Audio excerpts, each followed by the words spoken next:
Second ഇയറിന്റെ MA എക്കണോമിക്സിന്റെ syllabus detailed ആയിട്ട് പറഞ്ഞു തരാൻ വേണ്ടിയിട്ടാണ് നമ്മൾ ഈ ഒരു സെഷന് ഗ്യാദർ ചെയ്തിട്ടുള്ളത്.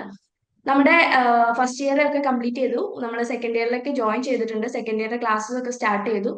അപ്പോൾ നമുക്ക് സിലബസ് എങ്ങനെയാണ് എന്നുള്ള കാര്യങ്ങളൊക്കെ നമുക്ക് അറിയേണ്ടതുണ്ട് അല്ലെ. അപ്പൊ അതിനെ കുറിച്ച് പറയാൻ വേണ്ടിയിട്ട് നിങ്ങളുടെ എക്കണോമിക്സ് ഡിപ്പാർട്ട്മെന്റിന്റെ മെന്റർ ആയിട്ടുള്ള തേഴ്സിൻ മാമിനെ ഞാൻ ഇൻവൈറ്റ് ചെയ്യുന്നു.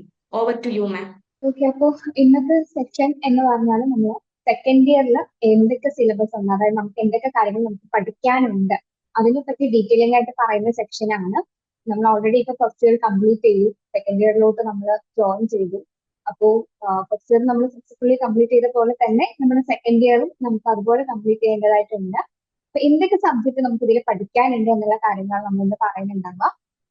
ഓക്കെ, അപ്പൊ ഇന്നത്തെ സെഷൻ നമ്മൾ ഫസ്റ്റ് ആയിട്ട് നമ്മൾ സിലബസ് എന്താണെന്ന് പറയുന്നു, കൂടാതെ നമ്മൾ ലേൺ വൈസ് നിങ്ങൾക്ക് എന്തൊക്കെ കാര്യങ്ങൾ പ്രൊവൈഡ് ചെയ്യുന്നുണ്ട്, എന്തൊക്കെ ഫീച്ചേഴ്സ് ആണ് നിങ്ങൾക്ക് ലേൺ വൈസിൽ കിട്ടുന്നുണ്ടായിരിക്കുക എന്നുള്ള കാര്യങ്ങളും കൂടിയാണ് നമ്മൾ ഡിസ്കസ് ചെയ്യുന്നുണ്ടാവുക കേട്ടോ.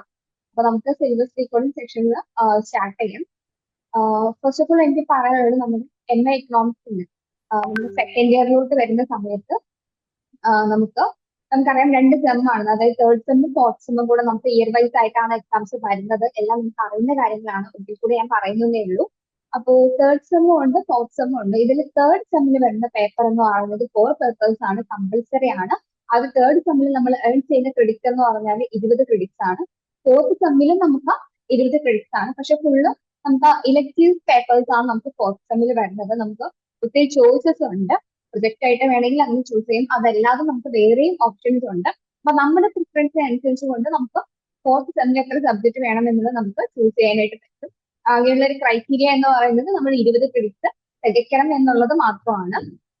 അപ്പൊ നമ്മുടെ ഈ ഒരു സെക്കൻഡ് ഇയറിന്റെ സിലബസിലോട്ട് കടക്കുമ്പോൾ നമുക്ക് ഫസ്റ്റ് തേർഡ് സെമ്മിൽ പഠിക്കാനുള്ള 3 കോർ പേപ്പേഴ്സ് എന്ന് പറയുന്നത് NEC 106 public economics, NEC 107 international trade and development, NEC 110 money financial institutions and market. അതുപോലെ നമ്മൾ ഫോർത്ത് സെമ്മിലോട്ട് വരുമ്പോൾ നമുക്കിവിടെ, അതായത് ഇവിടെ ഫുള്ളി അവൈലബിൾ എന്ന് പറഞ്ഞ് നമ്മൾ കാണിച്ചിരിക്കുന്നത് നമ്മുടെ ലേൺ വൈസ് ആപ്പിൽ നിങ്ങൾക്ക് ഇതിന്റെ റെക്കോർഡഡ് വീഡിയോസും എക്സെല്ലും ബാങ്ക് തുടങ്ങിയിട്ടുള്ള എല്ലാ മെറ്റീരിയൽസും നിങ്ങൾക്ക് അവൈലബിൾ ആയിരിക്കും. അവൈലബിൾ ആയിട്ടുള്ള ഏതൊക്കെ സബ്ജക്റ്റുകളുണ്ടോ അതിനെയാണ് നമ്മളുടെ ഫുള്ളി അവൈലബിൾ എന്ന് പറയുന്നത് നമ്മൾ കാണിച്ചിട്ടുള്ളത്. കൂടാതെ അതിൽ ഓരോ സബ്ജക്റ്റിലും എത്ര ക്രെഡിറ്റ്സ് ആണ് വരുന്നത് എന്നുള്ളത് നമ്മൾ സൈഡിൽ കൊടുത്തിട്ടുണ്ട്. അപ്പൊ ബാക്കി കൂടെ നോക്കാം. NECE 101 introductory econometric method, NECE 102 advanced econometric method, MCS 226 data science and big data, MCS 224 artificial intelligence and machine learning, and NGSE 009 gender issues in work, employment and production. അപ്പൊ ഇത്രയും സബ്ജക്റ്റിന്റെ ടോട്ടൽ ആയിട്ടുള്ള എല്ലാ അതായത് വീഡിയോസും അതിന്റെ ലെക്ചേഴ്സും കാര്യങ്ങളും എല്ലാം നമുക്ക് നമ്മുടെ ആപ്പിൽ അവൈലബിൾ ആയിരിക്കും. ഇനി പറയാൻ പോകുന്ന ബാക്കി സബ്ജക്റ്റുകൾ ബാക്കിയെല്ലാം ഇലക്ടീവ് പേപ്പേഴ്സ് ആണ്. അതിന്റെ മെറ്റീരിയൽസ് മാത്രമായിട്ടായിരിക്കും നമുക്ക് അവൈലബിൾ ആയിട്ട് ഉണ്ടായിരിക്കും. ഓക്കെ, അപ്പൊ അടുത്തതായിട്ട് വരുന്നത് MGG 011 geographical information system 1, MCE 104 economics of എൻവയോൺമെന്റൽ and social sector, MCE 103 actuarial economics, MGPE6 Gandhi's economics curve, MWGO11 women in the economy, MGGL004 geospatial analysis, MECP 102 project work 1 and MECP 101 project work 2. നമുക്ക് പ്രൊജക്റ്റും വേണമെങ്കിൽ choose ചെയ്യാവുന്നതാണ്. ഇനി നമ്മൾ നേരത്തെ പറഞ്ഞു തന്നെയാണ് നമ്മുടെ തേർഡ് സെമ്മില് നമുക്ക് മൊത്തം 20 ക്രെഡിറ്റ്സ് ആണ് നമുക്ക് ഏൺ ചെയ്യാനുള്ളത്. അതെല്ലാം 4 കോഴ്സസ് തന്നെയാണ്, 4 പേപ്പേഴ്സ് തന്നെയാണ് കേട്ടോ.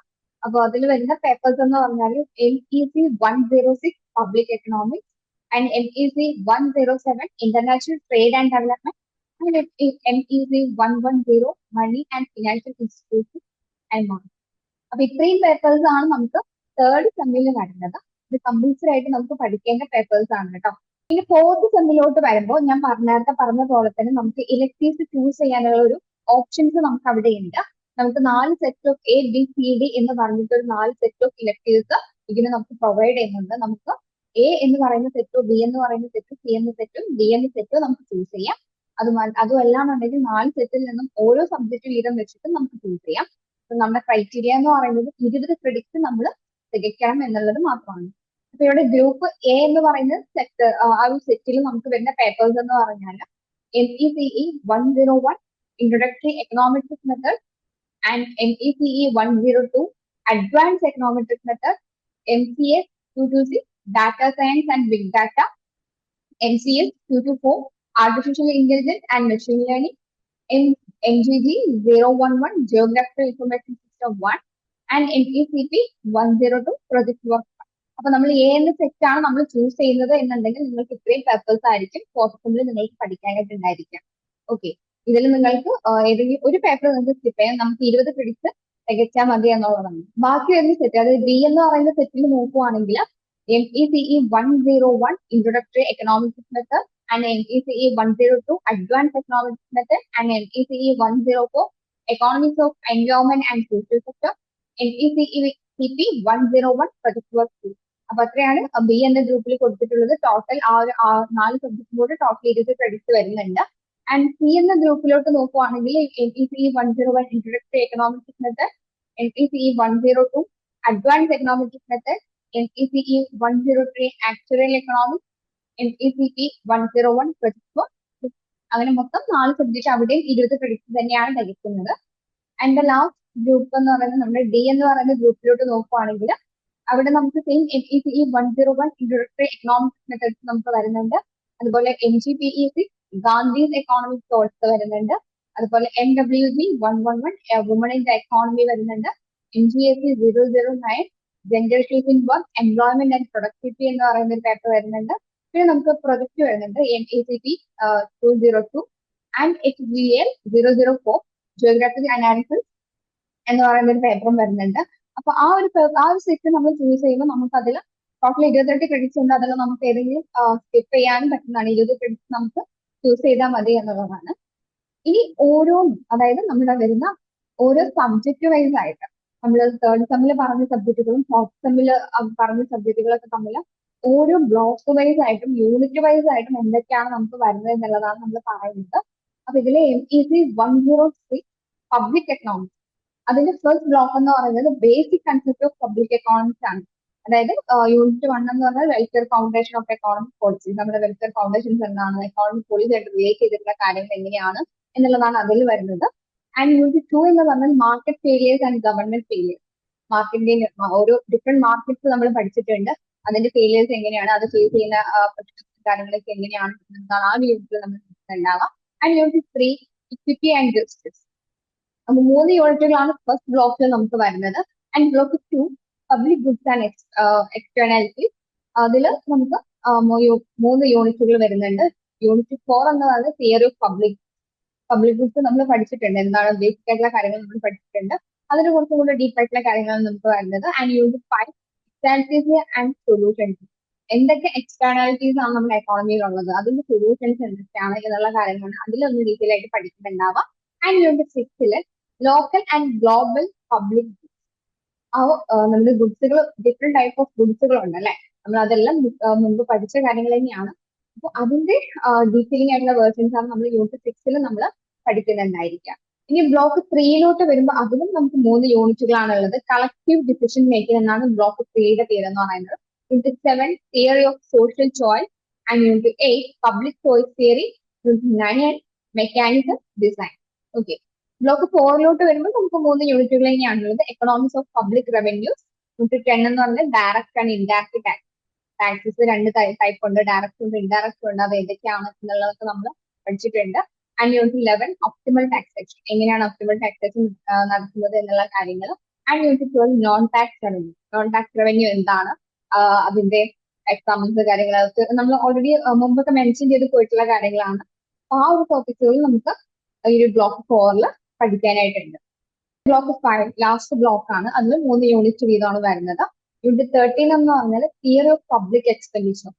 നമ്മൾ പബ്ലിക് എക്സ്പെൻഡിച്ചർ പഠിച്ചിട്ടുണ്ട്, പബ്ലിക് റവന്യൂ പഠിച്ചിട്ടുണ്ട്, അതിന്റെ പാർട്ടുകളാണ് കേട്ടോ. യൂണിറ്റ് 14 എന്ന് പറഞ്ഞാൽ patterns of public expenditure in India. ഇന്ത്യയിലുള്ള പബ്ലിക് എക്സ്പെൻഡിച്ചേഴ്സ് എങ്ങനെയാണ്, അതിന്റെ പാറ്റേൺസ് എങ്ങനെ വരുന്നു, എങ്ങനെയാണ് അത് നിലനിൽക്കുന്നത് എന്നുള്ള കാര്യങ്ങളാണ്. ആൻഡ് യൂണിറ്റ് 15 ഡെഫിസിറ്റ് ആൻഡ് ഡെപ്റ്റ്. ഡെപ്റ്റ് എങ്ങനെയാണ് വരുന്നത്, ഡെഫിസിറ്റ് എങ്ങനെയാണ്, നമ്മൾ ഡെഫിസിറ്റ് സർപ്ലസ് കാര്യങ്ങളൊക്കെ നമ്മൾ പഠിച്ച കുറച്ച് കാര്യങ്ങൾ തന്നെയാണ്. അപ്പൊ അതിനെ പറ്റിയിട്ടുള്ള കാര്യങ്ങളാണ് നമ്മൾ യൂണിറ്റ് 16 നമ്മൾ ഡിസ്കസ് ചെയ്യുന്നുണ്ടായിരിക്കാം. നമ്മുടെ ബ്ലോക്ക് 6 എന്ന് പറഞ്ഞാൽ economics of public sector and regulations ആണ്. അതിൽ യൂണിറ്റ് 6 രണ്ട് യൂണിറ്റ്സിലാണ് വരുന്നത്. Unit 16 theory of public sector and pricing വരുന്നുണ്ട്. And unit 17 theory of regulations വരുന്നുണ്ട്. ആൻഡ് 7th ബ്ലോക്കിൽ ഫിസിക്കൽ ഫെഡറലിസം.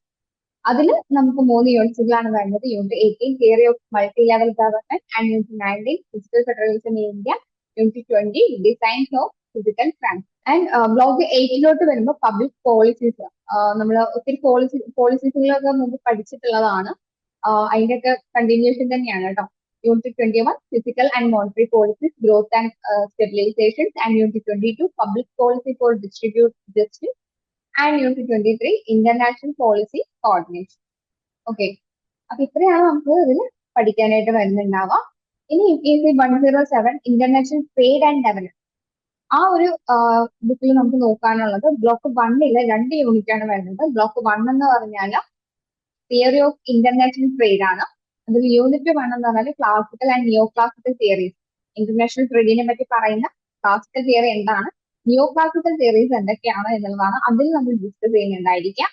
ആൻഡ് യൂണിറ്റ് 2 എന്ന് പറഞ്ഞാൽ ഗെയിംസ് ഫ്രം ട്രേഡ്, ട്രേഡിൽ നിന്നുണ്ടാകുന്ന ഗെയിംസ് കാര്യങ്ങൾ എങ്ങനെയാണ് എന്നുള്ളതാണ് നമ്മൾ അതിൽ പഠിക്കുന്നുണ്ടായിരിക്കുക. And block 2 modern theories of international trade. Unit 3 intra industry ട്രേഡുകൾ എന്താണ്. അതുപോലെ unit 4 alternative explanations of trade. മൊത്തം ട്രേഡിനെ പറ്റിയിട്ടാണ് നമ്മൾ ആ ഒരു ബ്ലോക്കിൽ പഠിക്കുന്നത്.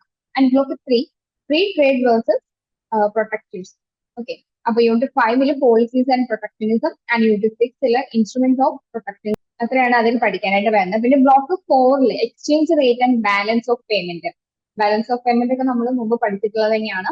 യൂണിറ്റ് 7 എക്സ്ചേഞ്ച് റേറ്റ് റെജീമെന്റ്സ് എന്താണ്. Unit 8 components of balance of payment. Balance of payment എങ്ങനെയാണ്, അതെങ്ങനെയാണ് നിലനിർത്താൻ പറ്റുന്നത് എന്നുള്ള കാര്യങ്ങൾ. And unit 9 impossible trade. എപ്പോഴാണ് ഇമ്പോസിബിൾ ട്രേഡ് സംഭവിക്കുന്നത്, എന്താണ് അതിന്റെ ക്രൈറ്റീരിയ സിനേരിയ എന്നുള്ള കാര്യങ്ങൾ. And unit 10 approaches to balance of payment. Balance of payment approaches എന്തൊക്കെയാണ് എന്നുള്ള കാര്യങ്ങൾ. And block 5 international finance. അതിൽ 2 യൂണിറ്റ് ആണുള്ളത്. Unit 11 international finance and market instrument. And unit 12 financial and currency crisis. അപ്പൊ നമ്മുടെ നാട്ടിൽ അല്ലെങ്കിൽ രാജ്യത്തുണ്ടാകുന്ന ഫിനാൻഷ്യൽ ക്രൈസിസ് കാര്യങ്ങൾ എങ്ങനെയാണ് എന്നുള്ളതൊക്കെയാണ് അതിൽ നമ്മൾ ഡിസ്കസ് ചെയ്യുന്നുണ്ടായിരിക്കാം. And block 6 globalisation. Unit 13 multilateral trading system development and challenges. And unit 14 regional trading agreement. And unit 15 India and multilateral trading system. അപ്പൊ ബ്ലോക്ക് 6 നമുക്കൊരു 3 യൂണിറ്റുകളാണ് വീണ്ടും പഠിക്കാനായിട്ട് വരുന്നുണ്ടാവുക. Block 7 trade growth and development. Unit 16 debate and trade and growth nexus. And unit 17 trade and environment. And block 8 India's foreign trade policy and challenges. Indian foreign ട്രേഡിൽ വരുന്ന ചലഞ്ചസും അതിൻ്റെതായ പോളിസീസും കാര്യങ്ങളും എന്തൊക്കെയാണെന്നുള്ളതാണ്. യൂണിറ്റ് 18 ഇന്ത്യസ് ട്രേഡ് പോളിസി എന്താണ്. Unit 19 India's trade trend composition and challenges. ഇത്രയും കാര്യങ്ങളാണ് നമുക്ക് അതിൽ ഡിസ്കസ് ചെയ്യാനായിട്ട് വരുന്നുണ്ടാവുക. And NEC 110 money financial institutions and market. Okay, അപ്പൊ അതിൽ ബ്ലോക്ക് ഫസ്റ്റ് എന്ന് പറയുന്നത് financial system and overview. Okay, അതിൽ നമുക്ക് 3 യൂണിറ്റ് വരുന്നുണ്ട്. എക്കോണമിക് ഏജന്റ് എന്താണെന്നുള്ളതാണ് ഫസ്റ്റ് യൂണിറ്റിൽ നമ്മൾ നോക്കുന്നത്. ആൻഡ് ഫിനാൻഷ്യൽ ഇന്റർമീഡിയേഷൻസ് എന്താണെന്നുള്ള യൂണിറ്റ് സെക്കൻഡിൽ നമ്മൾ നോക്കുന്നത്. And unit 3 basic business accounting കാര്യങ്ങളാണ് നമ്മൾ അതിൽ പഠിക്കുന്നുണ്ടായിരിക്കുക. ബ്ലോക്ക് 2 എന്ന് പറഞ്ഞാൽ മണി എന്നാണ് പേര്. അതായത് യൂണിറ്റ് 4 റോൾ ഓഫ് മണി എന്താണ്, നമ്മുടെ മോഡേൺ എക്കോണമിയിൽ എങ്ങനെയാണ് മണി സർക്കുലേറ്റ് ചെയ്യുന്നത് എന്നുള്ള കാര്യങ്ങൾ. And unit 5 demand for money. And unit 6 money supply എന്താണ്, ഡിമാൻഡ് ഫോർ മണി എന്താണ് എന്നുള്ള തിയറി കാര്യങ്ങളൊക്കെയാണ് നമുക്ക് അതിൽ പഠിക്കാനായിട്ട് വരുന്നുണ്ടാവുക. And block 3 monetary policy. Monetary policy നമ്മൾ ഇതിനു മുമ്പും കേട്ട് പരിചയമുള്ളതായിരിക്കും. And unit 7 central bank and its role in monetary policy. അതുപോലെ unit 8 central bank in the role as a regulator of banking system. Unit 9 monetary policy in India transmission mechanism. അപ്പൊ ഇത്രയാണ് block 3 നമുക്ക് നോക്കാനായിട്ട് വരുന്നുണ്ടാവുക. And block 5 financial institutions. Unit അതിൽ നമുക്ക് 4 units വരുന്നുണ്ട്. Unit 14 എന്ന് പറഞ്ഞാൽ കൊമേഴ്ഷ്യൽ ബാങ്കിങ് എന്താണ് എന്നുള്ള കാര്യങ്ങൾ. And unit 15 non bank financial intermediate എന്താണെന്നുള്ളത്. യൂണിറ്റ് 16 സെബി എന്താണ് എന്നുള്ള കാര്യങ്ങൾ. And unit 17 other financial institutions and regulations കാര്യങ്ങളാണ് നമ്മൾ പഠിക്കുന്നുണ്ടാവുക. And block 6 operation access of financial market. And unit 18 നമുക്ക് efficient portfolio Frontier, and Unit 19 Capital Asset Pricing Model, and Unit 20 Arbitrage Pricing Theory, Unit 21 Pricing of Derivations, Unit 22 Corporate Finance, and Unit 23 Foreign Direct Investment and Foreign Portfolio Investment. Theories ആണ് കാര്യങ്ങളായിട്ട് വരുന്നത് കേട്ടോ. And Block 7 Financial Stability. അത് financial stability ആ ഒരു ബ്ലോക്കിൽ നോക്കുമ്പോൾ നമുക്ക് unit 24 macro economics, finance and business cycle എങ്ങനെ വർക്ക് ചെയ്യുന്നു, and unit 25 efficient market hypothesis എന്താണ്, അതുപോലെ യൂണിറ്റ് 26 ഫിനാൻഷ്യൽ സ്റ്റെബിലിറ്റി ആൻഡ് അതുമായിട്ട് റിലേറ്റഡ് ആയിട്ടുള്ള ഇഷ്യൂസ് എങ്ങനെയാണ് വരുന്നത്, and unit 27 non performing assets എങ്ങനെയാണ് കൈകാര്യം ചെയ്യുന്നത്, അതുപോലെ unit 28 foreign exchange stability and related issues എന്തൊക്കെയാണ് എന്നുള്ളത്, ആൻഡ് യൂണിറ്റ് 29 ബിഹേവിയറൽ ഫിനാൻസും കാര്യങ്ങളും എന്താണെന്നുള്ളത്. അപ്പൊ അത്രയാണ് നമ്മൾ അതിൽ നോക്കുന്നത്. പിന്നെ നമ്മുടെ ഫോർത്ത് സെമ്മിലോട്ട് നമ്മൾ ഫോർത്ത് സെമ്മിന്റെ പേപ്പേഴ്സ് ആണ് ഇനി പറയുന്നത്. ഈ 101 ഇൻട്രൊഡക്ടറി എക്കണോമെട്രിക് മെത്തേഡ്. ഓക്കെ, അപ്പൊ ഇതില് എക്കണോമിക്സ് എന്ന് പറഞ്ഞ ഒരു നമ്മുടെ തിയറി പേപ്പർ അല്ല, പ്രോബ്ലമാറ്റിക് പേപ്പേഴ്സ് തന്നെയാണ്. തിയറി കുറച്ചൊക്കെ ഉണ്ട്, പക്ഷെ എന്നാലും പ്രോബ്ലമാറ്റിക് പേപ്പേഴ്സ് ആണ് വരുന്നത്. അപ്പൊ അതിൽ ബ്ലോക്ക് 1 എന്ന് പറഞ്ഞാൽ ജസ്റ്റ് ഇൻട്രൊഡക്ഷൻ ആണ്. എക്കണോമെട്രിക്സിന്റെ ഇൻട്രൊഡക്ഷൻ എന്താണ്, review statistical foundation of econometrics എന്താണ്, അതുപോലെ unit 3 review of metric algebra എന്താണ് എന്നുള്ള കാര്യങ്ങൾ, and block 2 classical regression model.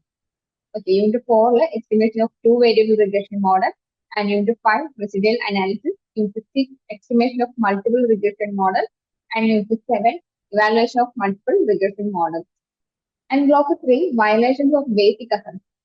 Unit 8 model specification issues, Unit 9 autocorrelation, Unit 10 multi-collinearity, Unit 11 heteroscedasticity, and Unit 12 errors and variables, Unit 13 stochastic regression, and Block 4 extensions of regression model, Unit 14 qualitative independent variables in OLS model, and Unit 15 qualitative dependent variable OLS model, and Unit 16 introduction to simultaneous equations model.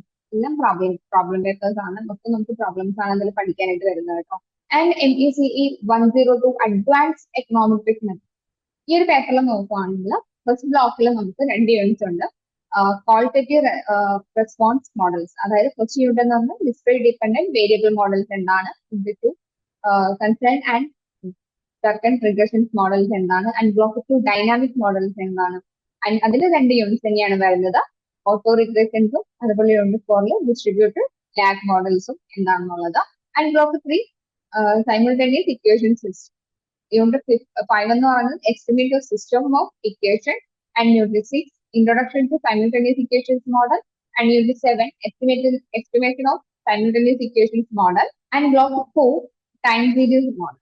അതായത് unit 8 specification issues of time series data model, and unit 9 modeling university time series, and Unit 10 VR model, Unit 11 modeling volatility. Okay. And Block 5 further topic in econometrics, Unit 12 introduction to panel data models, and Unit 13 dynamic panel data analysis, Unit 14 introduction to VAM estimation. ഇതും problematic ആയിട്ട് വരുന്ന papers തന്നെയാണ് economics കേട്ടോ. Okay, അപ്പൊ ഇത്രയാണ് നമ്മൾ main ആയിട്ട് നമ്മൾ ഡിസ്കസ് ചെയ്യാനുള്ളത് നമുക്ക് ഈ ഒരു സെക്കൻഡറിയിലോട്ട് വരുന്ന സമയത്ത്. പിന്നെ സാധാരണ നമ്മൾ പറയുന്ന പോലെ തന്നെ ഫസ്റ്റ് ഇയർ ഓൾറെഡി കഴിഞ്ഞ സ്ഥിതിക്ക് ഓൾറെഡി ഇത് അറിയുന്ന കാര്യങ്ങളായിരിക്കും. എന്നിരുന്നാലും ഞാൻ പറയാം, നമുക്ക് ഓരോ സബ്ജക്റ്റിനും അതിൻ്റെതായ അസൈൻമെന്റ്സ് നമുക്ക് സബ്മിറ്റ് ചെയ്യേണ്ടതായിട്ടുണ്ട്. അപ്പോൾ നമ്മൾ ജാനുവരി ബാച്ച് ആയതുകൊണ്ട് തന്നെ നമുക്ക് ഒക്ടോബറിലായിരിക്കും നമുക്ക് അസൈൻമെന്റ്സ് സബ്മിറ്റ് ചെയ്യേണ്ട ലാസ്റ്റ് ഡേറ്റ് എന്ന് പറയുന്നത്. അപ്പോൾ എല്ലാ സബ്ജക്റ്റിന്റെയും അസൈൻമെന്റ്സ് നമ്മൾ A4-ലാണ് അസൈൻമെന്റ് ചെയ്തേണ്ടത്. എഴുതുന്നതിന് മുമ്പായിട്ട് നമ്മൾ നമ്മുടെ സ്റ്റഡി സെന്ററിനെ കോൺടാക്ട് ചെയ്യണം. കാരണം നമ്മുടെ അസൈൻമെന്റ്സ് വാല്യൂ ചെയ്യുന്നത് നമ്മുടെ സ്റ്റഡി സെന്റേഴ്സ് ആണ്. സോ അവരുടെ റൂൾസ് ആൻഡ് റെഗുലേഷൻസ് എന്താണ് എന്ന് അറിഞ്ഞിരിക്കേണ്ടത് നമുക്ക് ആവശ്യമാണ്. ജനറൽ ആയിട്ട് പറയുന്ന റൂൾസ് എന്ന് പറയുന്നത് നമ്മുടെ അസൈൻമെന്റ്സ് A4-ൽ വേണം എഴുതാൻ. ക്വസ്റ്റ്യൻ പേപ്പേഴ്സ് നമ്മൾ പ്രിന്റ് എടുക്കണം. അതുപോലെ ഒരു ഫ്രണ്ട് ഷീറ്റും ഒരു അസസ്മെന്റ് ഷീറ്റും കാണും, അതും നമ്മൾ പ്രിന്റ് എടുക്കണം. എന്നിട്ട് ആൻസേഴ്സ് എഴുതി കഴിഞ്ഞ് അത് നമ്മൾ നൂല് വെച്ച് കെട്ടിയിട്ടാണ് പഞ്ച് ചെയ്ത് നൂല് വെച്ച് കെട്ടിയിട്ടാണ് നമ്മൾ സ്റ്റഡി സെന്ററിൽ കൊണ്ടുപോയിട്ടാണ് നമ്മൾ സബ്മിറ്റ് ചെയ്യേണ്ടത്. നമുക്ക് സബ്മിറ്റ് ചെയ്യേണ്ട ലാസ്റ്റ് ഡേറ്റ് എന്ന് പറഞ്ഞാൽ October 31 ആണ്. നമുക്ക് സബ്മിറ്റ് ചെയ്യുന്ന സമയം നമുക്ക് അവിടുന്ന് ഒരു അക്നോളജ്മെന്റ് ഫോം നമുക്കത് കിട്ടും. ആ ഒരു റെസിപ്റ്റ് അത് കൈപ്പറ്റിയിട്ട് വേണം നമ്മൾ അവിടുന്ന് തിരിച്ചു വരാനായിട്ട്. അത് മാത്രമല്ല, നമ്മൾ എഴുതിയിട്ടുള്ള എല്ലാ അസൈൻമെന്റ് പേപ്പേഴ്സിന്റെയും ഒരു കോപ്പി നിങ്ങൾ എടുത്ത് വെക്കാനായിട്ട് ശ്രദ്ധിക്കുക. ഓക്കെ. അസൈൻമെന്റ്സിന് വരുന്ന ക്വസ്റ്റ്യൻസ് എന്ന് പറഞ്ഞാൽ നമുക്ക് എക്സാംസിന് വരുന്ന പോലെ തന്നെയാണ്. 20 മാർക്കിന്റെ എസ് എ ക്വസ്റ്റ്യൻസ്, 10 മാർക്കിന്റെ short S A questions and 5 മാർക്കിന്റെ ഷോർട്ട് ആൻസേഴ്സ്. ഇങ്ങനെയാണ് നമുക്ക് വരുന്നുണ്ടാവുക. 100 മാർക്കിലോട്ടാണ് നമുക്ക് അസൈൻമെന്റ്സിന്റെ സ്കോറും കാര്യങ്ങളൊക്കെ ആയിട്ട് വരുന്നുണ്ടാവുക. ആൻഡ് ടേം ആൻഡ് എക്സാമിനേഷൻസ്, അതായത് നമുക്ക് ഇയർ വൈസ് ആണ് നമുക്ക് എക്സാംസ് വരുന്നത്. സോ നമ്മുടെ സെക്കൻഡ് ഇയറിന്റെ എക്സാംസ് വരുന്നത് ഡിസംബറിലായിരിക്കും. അപ്പൊ ഡിസംബറിൽ എക്സാംസ് വരുന്നതിന് മുമ്പായിട്ട് നമ്മൾ അതിന് വേണ്ടി രജിസ്റ്റർ ചെയ്യണം. രജിസ്റ്റർ ചെയ്യുന്ന സമയത്ത് നമുക്ക് എക്സാം സെന്റേഴ്സ് കാര്യങ്ങൾ കിട്ടുന്നുണ്ടാവും. അപ്പൊ ആ ഒരു എക്സാം സെന്ററിൽ പോയിട്ടായിരിക്കും നമ്മൾ എക്സാംസ് അറ്റൻഡ് ചെയ്യുന്നുണ്ടാവുക. എല്ലാ സബ്ജക്റ്റുകളും, നമ്മുടെ എക്സാംസിന് വേണ്ട എല്ലാ സബ്ജക്റ്റുകളും നമ്മൾ 100 മാർക്കിലോട്ട് തന്നെയാണ് വരുന്നുണ്ടാവുക. അപ്പൊ ഈ ഒരു എക്സാംസിന് പോകുമ്പോൾ നമ്മൾ ഹാൾ ടിക്കറ്റ് കൂടെ നമ്മുടെ ID കാർഡും കാര്യങ്ങളൊന്നും നമുക്ക് കൊണ്ടുപോകേണ്ടതായിട്ടുണ്ട്. ഓക്കെ. അപ്പൊ ഈ ഒരു അസൈൻമെന്റ്സിലായാലും എക്സാമിലായാലും നമുക്ക് പാസ് മാർക്ക് എന്ന് പറയുന്നത് 40% ആണ്. അതായത് 40% മാർക്കാണ് നമുക്ക് രണ്ടിലും പാസ് മാർക്കായിട്ട് വേണ്ടിയിട്ടുള്ളത്. പിന്നെ നമ്മുടെ ഫൈനൽ റിസൾട്ട്, ഫൈനൽ സ്കോർ എങ്ങനെയാണ് ഇടുന്നത് എന്ന് ചോദിക്കുകയാണെങ്കിൽ നമുക്ക് അസൈൻമെന്റ്സിന് കിട്ടിയ മാർക്കിന്റെ 30%, അതുപോലെ നമുക്ക് എക്സാമിന് കിട്ടിയ മാർക്കിന്റെ 70%, ഇത് രണ്ടും കൂടെ ആഡ് ചെയ്തിട്ടാണ് നമുക്ക് ഫൈനൽ സ്കോർ ഇടുന്നുണ്ടായിരിക്കും. അപ്പോ നമ്മൾ പറഞ്ഞ പോലെ തന്നെ അസൈൻമെന്റ്സ് 100-ലോട്ടാണ്, എക്സാംസ് 100-ലോട്ടാണ്. അപ്പൊ അത് രണ്ടിലും നമുക്കൊരു റിട്ടേൺ, അതായത് അസൈൻമെന്റ്സ് നമ്മൾ എഴുതി സബ്മിറ്റ് ചെയ്തു, അതിൽ നമുക്ക് എത്ര സ്കോർ കിട്ടി, ആ സ്കോറിന്റെ 30%. സെയിം നമ്മൾ എക്സാം എഴുതി നമുക്ക് എത്ര സ്കോർ കിട്ടി, ആ ഒരു സ്കോറിന്റെ 70%, ആ ഒരു 30%ഉം ഈ ഒരു 70%ഉം കൂടെ ആഡ് ചെയ്തിട്ടാണ് നമുക്ക് ഫൈനൽ സ്കോർ ആയിട്ട് ഇടുന്നുണ്ടായിരിക്കും. അപ്പൊ ഇത്രയും പറഞ്ഞ കാര്യങ്ങൾ നമുക്ക് വളരെ ക്ലിയർ ആണെന്ന് ഞാൻ വിശ്വസിക്കുന്നു. ഇപ്പൊ നമ്മൾ ലേൺവേസ് നിങ്ങൾക്ക് വേണ്ടിയിട്ടുള്ള ക്ലാസ്സസ്, കാര്യങ്ങൾ, മെറ്റീരിയൽസ് എല്ലാം പ്രൊവൈഡ് ചെയ്യുന്നുണ്ട്. അപ്പൊ നമുക്ക് പഠിക്കാനും വളരെ സഹായകമായിരിക്കും. ഇനി തൊട്ട് നമ്മൾ നമ്മളെ പഠനം സ്റ്റാർട്ട് ചെയ്യാം. പഠനത്തോട് കുറച്ചും കൂടെ കോൺസെൻട്രേറ്റ് ചെയ്തിട്ട് പോവാനായിട്ട് ശ്രദ്ധിക്കണം. മാത്രമല്ല നമ്മൾ ഫസ്റ്റ് ഇയർ എങ്ങനെയാണ് നമ്മൾ കംപ്ലീറ്റ് ചെയ്തത്, അതുപോലെ തന്നെ നമുക്ക് സെക്കൻഡ് ഇയറും കംപ്ലീറ്റ് ചെയ്യാനായിട്ട്. ആൻഡ് നമ്മുടെ ലേൺവൈസിൽ നിന്നും എന്തൊക്കെ സപ്പോർട്ടാണ് നിങ്ങൾക്ക് കിട്ടുന്നത് എന്ന് ചോദിക്കുകയാണെങ്കിൽ, ഫസ്റ്റ് വൺ, നിങ്ങൾക്ക് നമ്മുടെ സബ്ജക്റ്റുകളുടെ റെക്കോർഡഡ് ലൈവ് വീഡിയോ ലെക്ചേഴ്സ് നമുക്ക് ഉണ്ടായിരിക്കും. അതിന് കൂടാതെ വാല്യൂ ആഡഡ് നോട്ട്, അതായത് നമ്മൾ ലെക്ചർ നോട്ട് പോലെ നമുക്ക് വാല്യൂ ആഡഡ് നോട്ടുകൾ നിങ്ങൾക്ക് ഉണ്ടായിരിക്കും. അപ്പോൾ ക്ലാസ്സസ് കാണുന്നത് കൂടെ നിങ്ങൾക്ക് അത് റെഫർ ചെയ്യാൻ വളരെ ഹെൽപ്ഫുൾ ആയിരിക്കും. അതിന് പുറമെ നമുക്ക് എക്സാംസ് ആവുന്ന സമയത്ത് നമുക്ക് exam PDF, exam special guide കാര്യങ്ങൾ ഉണ്ടായിരിക്കും. അത് നിങ്ങൾ റിവിഷന് കൂടുതൽ ഹെൽപ്ഫുൾ ആകും. കാരണം ആ ഒരു സെക്ഷനിൽ നമ്മൾ ഏറ്റവും കൂടുതൽ ഇമ്പോർട്ടന്റ് ആയിട്ട് നമ്മൾ ശ്രദ്ധിക്കേണ്ട ഏരിയാസ് ഏതാണ്, ഏത് ബ്ലോക്ക് ആണ്, ഏത് യൂണിറ്റ് ആണ്, ഏത് ടോപ്പിക് ആണ്, ഏറ്റവും കൂടുതൽ റിപ്പീറ്റ് ആയി ചോദിച്ച ക്വസ്റ്റ്യൻസ് ഏതൊക്കെയാണ് എന്നുള്ളത് വളരെ ഡീറ്റെയിൽ ആയിട്ട് നമ്മൾ കൊടുക്കുന്ന ഒരു സെക്ഷനാണ്. സോ ആ ഒരു റിവിഷൻ സമയത്ത് നിങ്ങൾക്ക് നിങ്ങളുടെ ടൈമിനെ അത് വെച്ച് ക്രമീകരിക്കാൻ വളരെ ഈസി ആയിട്ട് പറ്റുന്നുണ്ടായിരിക്കും. മാത്രമല്ല അസൈൻമെന്റ്സ് വരുന്ന സമയത്ത് അസൈൻമെന്റ്സിന് വേണ്ടിയിട്ട് അസൈൻമെന്റ് ഗൈഡ് ബുക്കുകൾ നമ്മൾ പ്രൊവൈഡ് ചെയ്യുന്നുണ്ടായിരിക്കും. സോ അസൈൻമെന്റ്സ് നിങ്ങൾക്ക് അത് നോക്കിയിട്ട് അതുപോലെ എഴുതാൻ പറ്റുന്നതാവും. അത് മാത്രമല്ല, കൂടാതെ നമുക്ക് പ്രീവിയസ് ഇയർ പേപ്പേഴ്സിന്റെ ഒരു അൾട്ടിമേറ്റ് അനാലിസിസ് നമ്മൾ നടത്തുന്നുണ്ടായിരിക്കും. പ്രീവിയസ് ഇയർ ക്വസ്റ്റ്യൻ പേപ്പേഴ്സ് വെച്ചിട്ട് ഏത് ക്വസ്റ്റ്യൻ ആണ് റിപ്പീറ്റഡ്ലി ചോദിച്ചിട്ടുള്ളത്, എസ് എ മാർക്കിന് എത്രമാത്രം ഏത് ഏരിയാസ് ആണ് വന്നിട്ടുള്ളത്, ഷോർട്ട് ആൻസേഴ്സ് ഏത് ഏരിയാസ് നിന്നാണ് വന്നിട്ടുള്ളത്, അങ്ങനെയുള്ള ഒരു പ്രീവിയസ് ഇയർ ക്വസ്റ്റ്യൻ പേപ്പറിന്റെ ഒരു അൾട്ടിമേറ്റ് അനാലിസിസ് ഉണ്ടായിരിക്കും. അതുപോലെ ഇതിനോട് ഒരു മോഡൽ എക്സാം നമ്മൾ കണ്ടക്ട് ചെയ്യുന്നുണ്ടാവും. അതുപോലെ നിങ്ങൾക്ക് എക്സാം രജിസ്റ്റർ ചെയ്യാനും മറ്റു കാര്യങ്ങൾക്കും വേണ്ടിയിട്ട് ഒരു ഹെൽപ്പ് ഡെസ്ക് നമ്മുടെ ലേൺവേസിലുണ്ടാകും. ഇതിനൊക്കെ പുറമെ നമ്മുടെ ലാംഗ്വേജ് ഇംപ്രൂവ് ചെയ്യാനായിട്ട് നമ്മുടെ ഇംഗ്ലീഷ് എൻറിച്ച്മെന്റ് പ്രോഗ്രാം, നമ്മുടെ ഇംഗ്ലീഷ് ലാംഗ്വേജിൽ നമുക്ക് സ്പോക്കൺ ആയിക്കോട്ടെ, അതുപോലെ റീഡിംഗ് റൈറ്റിംഗ് എന്തും ആയിക്കോട്ടെ, അതിൽ ഇംപ്രൂവ്മെന്റ്സ് വരുത്താനായിട്ട് ഒരു ഇംഗ്ലീഷ് എൻറിച്ച്മെന്റ് പ്രോഗ്രാം എന്ന് പറയുന്ന ഒരു കോഴ്സും ലേൺവേസ് നിങ്ങൾക്ക് വേണ്ടി പ്രൊവൈഡ് ചെയ്യുന്നുണ്ട്. അത് മാത്രമല്ല, നമ്മൾ ലേൺവേസ് എന്ന് പറയുന്ന ഒരിക്കലും ഒരു പഠനം മാത്രം ഫോക്കസ് ചെയ്യുന്ന ആളുകൾ മാത്രമല്ല, നിങ്ങൾക്ക് വേണ്ടിയിട്ട് ഓരോ സ്പെഷ്യൽ ഇവന്റ്സും അതുപോലെ ഓരോ ഫെസ്റ്റിവൽസും കാര്യങ്ങളും എല്ലാം നമ്മൾ വളരെ നല്ല രീതിയിൽ തന്നെ ഓൺലൈനായിട്ട് തന്നെ നമ്മളിവിടെ ആഘോഷിച്ച കാര്യങ്ങളായിട്ട് പോകുന്നുണ്ട്. അതിനൊപ്പം പറഞ്ഞു നിങ്ങൾക്ക് ഒരു കരിയർ ഗൈഡൻസിന്റെ ഒരു ഇനീഷ്യേറ്റീവ് ആയിട്ട് അതിന് വേണ്ടിയിട്ടുള്ള ക്ലാസ്സസ്, കരിയർ ഗൈഡ് സെക്ഷൻസ് കാര്യങ്ങൾ അതും നമ്മൾ അറേഞ്ച് ചെയ്ത് തരുന്നുണ്ടായിരിക്കും.